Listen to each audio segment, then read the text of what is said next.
بسم اللہ الرحمن الرحیم نحمده ونصلي ونسلم على رسوله الكريم اما بعد فاعوذ باللہ من الشیطان الرجیم بسم اللہ الرحمن الرحیم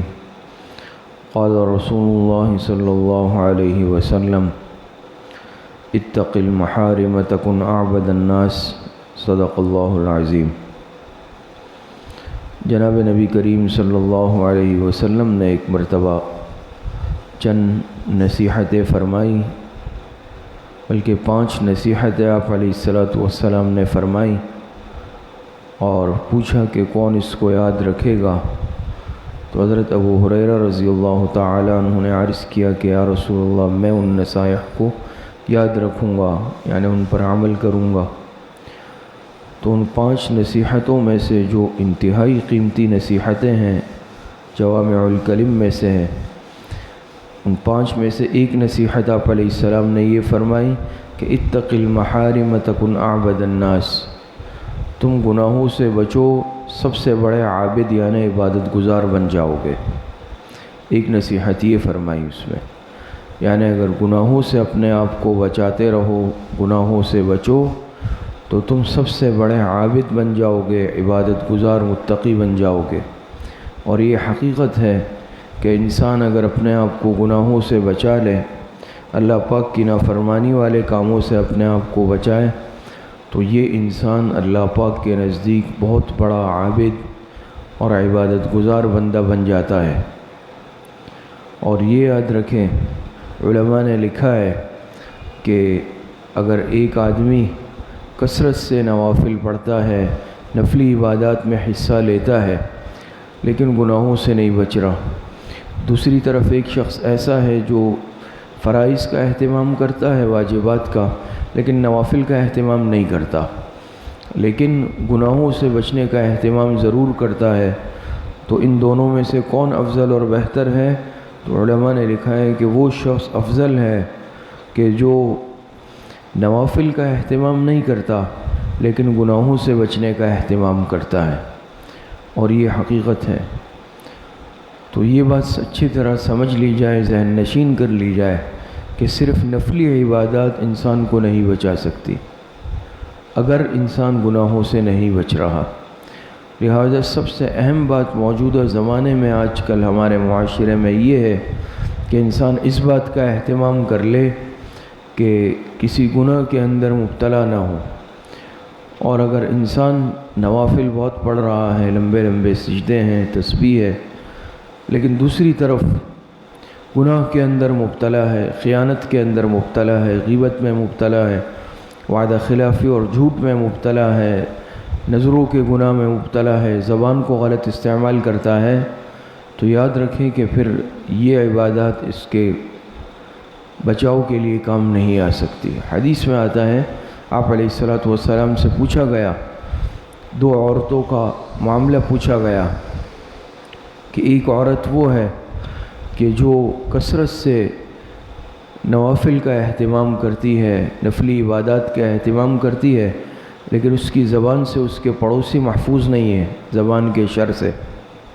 آپ علیہ السلام نے فرمایا جہنم میں جائے گی۔ اور پوچھا گیا دوسری عورت وہ ہے جو نوافل کا اہتمام نہیں کرتی لیکن اخلاق اچھے ہیں، پڑوسی اس سے خوش ہے، آپ علیہ السلام نے فرمایا جنت میں جائے گی۔ تو حقیقت یہی ہے کہ آج ہم نوافل کا اہتمام تو کر لیتے ہیں، نفلی عبادات کا اہتمام بھی کرتے ہیں، لیکن دوسری طرف ہم اپنی ان عبادات کو ضائع کر دیتے ہیں کسی گناہ کی وجہ سے۔ اس کی مثال علماء نے ایسے لکھی ہے کہ جیسے ایک کمرے میں انسان ایئر کنڈیشن اے سی چلا لے لیکن دوسری طرف کھڑکیاں اور دروازے بند کرنے کا اہتمام نہ کرے، تو اگر چاہے آپ کتنا ہی طاقتور اے سی لگا لیں یا کتنی ہی تعداد میں لگا لیں اور کتنی ہی یعنی تیز رفتاری سے چلا لیں اس کو، لیکن اگر آپ کمرے کی کھڑکیاں کھلی چھوڑ دیں، دروازہ کھلا چھوڑ دیں، تو وہ کمرہ ٹھنڈا نہیں ہو سکے گا۔ ایک طرف سے تو ٹھنڈک آئے گی لیکن دوسری طرف سے نکل جائے گی۔ علماء نے گناہوں کی یہی مثال لکھی ہے کہ ہم بھی اگر نوافل، نفلی عبادات یعنی جیسے نوافل ہے، نفلی صدقہ خیرات ہیں، نفلی روزے ہیں، تلاوت ہے، تسبیحات ہیں، جو بھی عبادات ہیں، ہم اس کا ایئر کنڈیشن لگا لیں، اس میں جتنی بھی محنت کوشش کر لیں، لیکن دوسری طرف ہم گناہوں کی کھڑکیاں کھلی رکھیں، گناہوں کے دروازے کھلے رکھ لیں، تو یاد رکھ لیں کہ پھر ہمیں ان عبادات کا فائدہ نہیں ہوگا،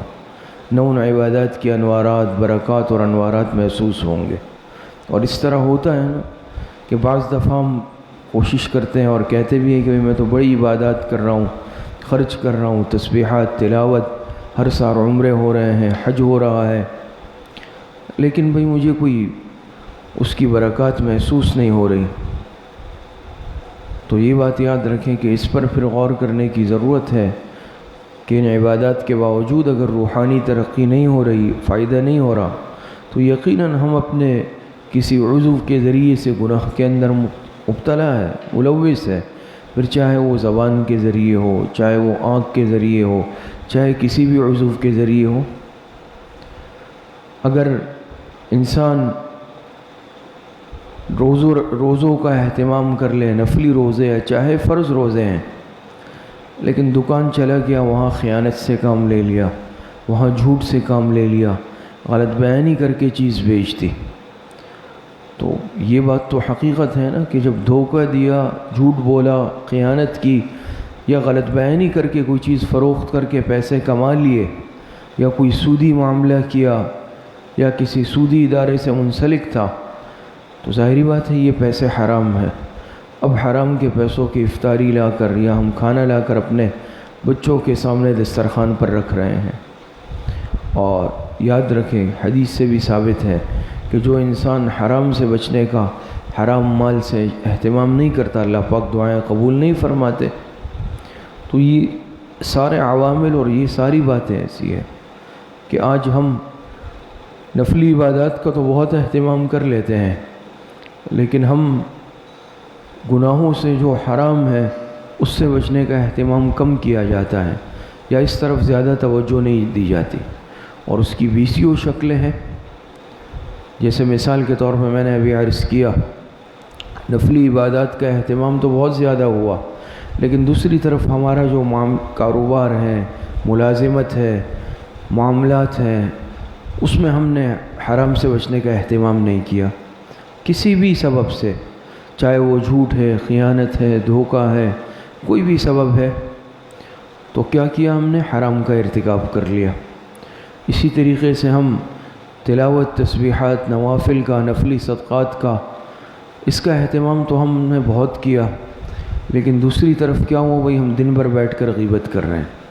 غیبتیں چل رہی ہیں، اپنوں کی بھی چل رہی ہے، پرایوں کی بھی چل رہی ہے، زندہ لوگوں کی بھی ہیں، مردوں کی بھی ہیں، تو زبان کو ہم نے غیبت میں استعمال کر لیا، گناہ کما لیا، دوسری طرف گناہ چل رہا ہے، کانوں کے ذریعے سے موسیقی سن لی، غیبت سن لی، اللہ پاک کی نافرمانی والے باتیں سن لی،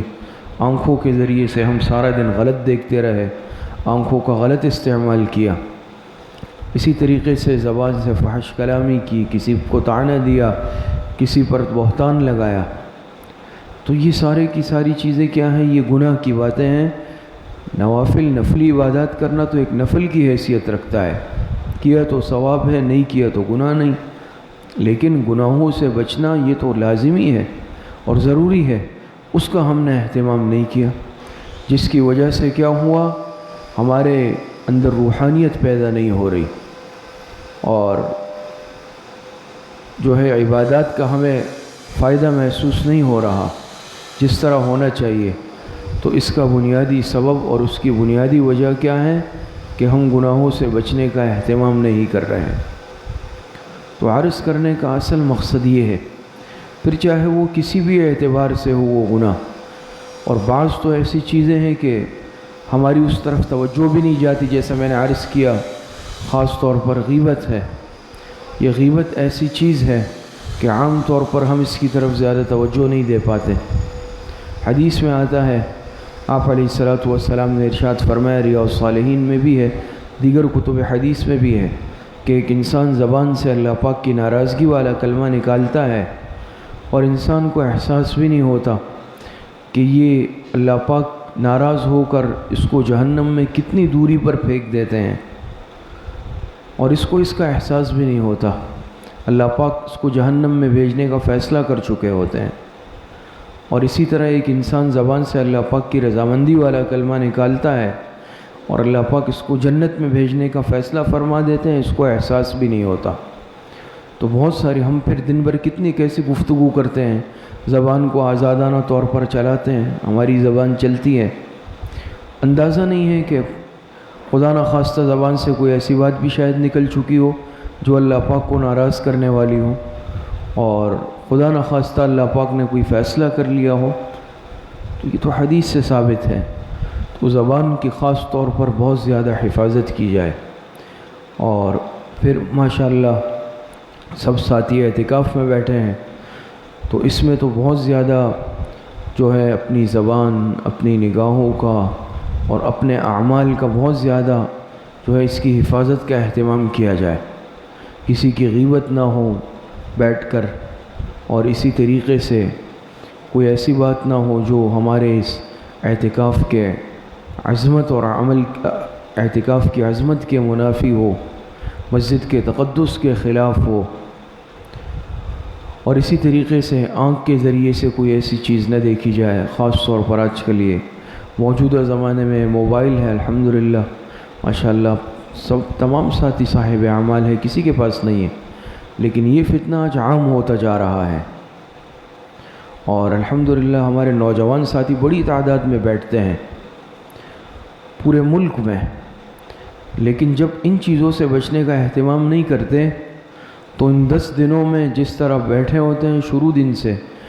اور اسی طرح جو ہے چاند رات کو واپس آتے ہیں، کوئی تبدیلی نظر نہیں آتی، کوئی تبدیلی کے آثار بعض دفعہ محسوس نہیں ہوتے۔ وجہ اس کی کیا ہوتی ہے کہ وہ 10 دن ہم نے گزار لیے موبائل میں، اسمارٹ فون میں، جس طرح گھر میں ترتیب چل رہی تھی، وہ 10 دن ہم نے گزار لیے دوستوں کے ساتھ گپ شپ میں، وہ 10 دن ہم نے گزار لیے بھائی ادھر ادھر کی باتوں میں، بیکار کی باتوں میں، تو اس بنا پر پھر کیا ہوتا ہے، ہمیں فائدہ نہیں ہوتا۔ تو ان 10 دنوں میں خاص طور پر اعمال کا بہت زیادہ اہتمام کیا جائے، اس کا مذاکرہ آپ حضرات کے سامنے ہوتا ہے، زیادہ سے زیادہ تلاوت قرآن۔ حضرت امام احمد بن حنبل رحمۃ اللہ علیہ کا تو واقعہ آپ حضرات نے سنا ہے، خواب میں اللہ پاک کی زیارت کی، کئی مرتبہ کی، ایک مرتبہ جب کی تو اللہ پاک سے پوچھا اللہ آپ کا قرب کس طرح حاصل ہو سکتا ہے؟ اللہ پاک نے فرمایا قرآن کی تلاوت کے ذریعے سے، تو کثرت کے ساتھ قرآن کی تلاوت کریں۔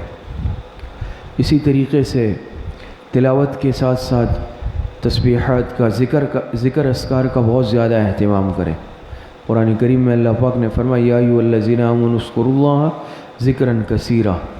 ذکر کے ساتھ کثیرا، اور کسی عبادت کے ساتھ علماء نے لکھا ہے کثیرا کی قید نہیں لگائی، لیکن ذکر کا جب تذکرہ ہوا تو کثیرا فرمایا، ذکر کثیر۔ اور حدیث میں آتا ہے نا، آپ علیہ السلام نے فرمایا لکل شیء ثقالۃ وثقالۃ القلوب ذکر اللہ، ہر چیز کے لیے کیا ہے، ایک مانجنے کا ایک آلہ اور ذریعہ ہوتا ہے جس سے اس کی صفائی ہوتی ہے۔ دل کو جیسے ہم برتن کو مانجتے ہیں، اس کے لیے بھی کوئی چیزیں آتی ہیں، اس سے برتن مانج کر صاف کرتے ہیں، اس کے لیے خاص قسم کا اسپنج آتا ہے، چیزیں آتی ہیں، دوسری چیزوں کو کرتے ہیں اس کے لیے دوسری چیزیں ہیں، لیکن جب اس دل کے اندر گناہوں کا میل کچیل جمع ہوتا ہے، زنگ لگ جاتا ہے، اس کی صفائی کے لیے کیا ہے ثقالہ، وہ اللہ پاک کی یاد ہے، ذکر ہے۔ تو ذکر کا کثرت کے ساتھ، اسی طرح جو تسبیحات ہے صبح شام اس کا اہتمام، مسنون دعاؤں کا اہتمام، شیخ الحدیث مولانا زکریا رحمۃ اللہ علیہ والی منزل ہے، اس کا اہتمام، نمازوں کے بعد جن کے بعد نوافل ہے اس کے بعد نوافل کا اہتمام، اشراق، چاشت، اوابین، رات کی تہجد کا اہتمام ہو، اسی طرح اگر دن میں موقع ملے صلاۃ التسبیح کا اہتمام ہو جائے۔ ان اعمال کے ساتھ انشاءاللہ وقت گزرے گا، اور الحمدللہ تمام ساتھیوں کا گزر رہا ہے، یہ ایک تذکیر کے طور پر ہے، مذاکرے کے طور پر عرض کر رہا ہوں، تو اس کا فائدہ آپ حضرات کھلی آنکھوں سے دیکھیں گے۔ اللہ پاک مجھے اور سب حضرات کو صحیح عمل کی توفیق عطا فرمائے۔ وآخر دعوانا ان الحمدللہ رب العالمین۔